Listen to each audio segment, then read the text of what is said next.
No, I mean, we have to get a cabin and all that, but if we're going with Michelle and Sean, that could be our next summer trip. Exactly. Because it happens in the And summer. also a chase. Yes, in the chase. It happens about the Or same. in a camp. They're a group if they love each other. But if they're not in a big group and clash, that means they don't love each Look other. up here. I mean, it's like little fairies. It is. I mean, it's just incredible. That is too cool. There's a bunch of lightning bugs. I love it.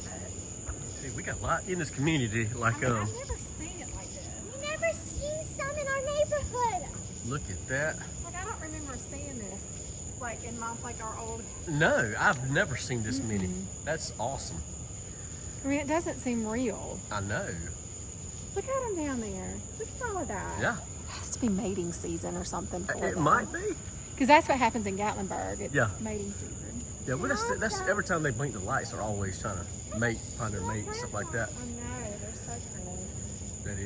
That's awesome. I Phone's love just that not when gonna they're do a it justice. big group and they love each other. I just wanted y'all to see this. Yeah, that's awesome.